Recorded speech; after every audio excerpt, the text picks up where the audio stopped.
വിദ്യാർത്ഥികളുടെ പ്രത്യേക ശ്രദ്ധയ്ക്ക് ഏറെ നാളത്തെ കാത്തിരിപ്പിന് ശേഷം മൂന്നാം സെമസ്റ്റർ പരീക്ഷകൾ വന്നിരിക്കുകയാണ്. പല വിദ്യാർത്ഥികളും പലപ്പോഴായി ചോദിക്കുന്ന കാര്യമാണ് ഇനിയും മൂന്നാം സെമസ്റ്റർ പരീക്ഷകൾ മാറ്റിവെക്കുമോ എന്ന്. 2-3 തവണ മാറ്റിവെച്ച മൂന്നാം സെമസ്റ്റർ പരീക്ഷകൾ ഇനി മാറ്റിവെക്കാനുള്ള സാധ്യത വളരെയധികം കുറവാണ്. ഡിസംബർ മാസം 6 മുതലാണ് ഇപ്പോൾ വന്നിരിക്കുന്ന മൂന്നാം സെമസ്റ്റർ പരീക്ഷകളുടെ notification. Detail time table already വന്നിട്ടുണ്ട്. പക്ഷേ ഇടയ്ക്കിടയ്ക്ക് വിദ്യാർത്ഥികൾ ചോദിക്കുന്നു ഇനിയും പരീക്ഷ മാറ്റിവെക്കുമോ, പരീക്ഷകൾ എന്നു മുതൽ തുടങ്ങുന്നത്. നമ്മളിതിനെപ്പറ്റിയൊക്കെ ഓൾറെഡി കുറേ തവണ വീഡിയോസ് ചെയ്തിട്ടുണ്ട്. എന്നിരുന്നാലും ഈ പരീക്ഷയുടെ ഗ്യാപ്പ് വളരെ കൂടുതലായതുകൊണ്ട് നമ്മൾ ചെയ്ത വീഡിയോസിന് താഴെ ചോദിച്ചത് കൊണ്ടാണ് നമ്മൾ ഇങ്ങനത്തെ ഒരു വീഡിയോ ചെയ്യുന്നത്. ഡിസംബർ 6 മുതലാണ് പരീക്ഷകൾ സ്റ്റാർട്ട് ചെയ്യുന്നത്. വീണ്ടും ആവർത്തിക്കുന്നു, അടുപ്പിച്ച് തന്നെയാണ് പരീക്ഷകൾ.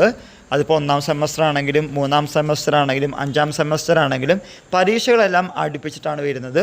അതുകൊണ്ട് ഈ ദിവസങ്ങൾ, പരീക്ഷയ്ക്ക് മുമ്പുള്ള ഈ ദിവസങ്ങൾ നല്ല രീതിയിൽ പഠിച്ച് മുന്നോട്ട് പോവുക. ഇതുമായി റിലേറ്റ് ചെയ്യുന്ന പുതിയ അപ്ഡേറ്റുകൾ കിട്ടുന്നവരൊക്കെ നിങ്ങളുടെ മുമ്പിൽ ഷെയർ ചെയ്യുന്നതാണ്. എല്ലാവർക്കും ഒരിക്കൽ കൂടി നന്ദി, നമസ്കാരം.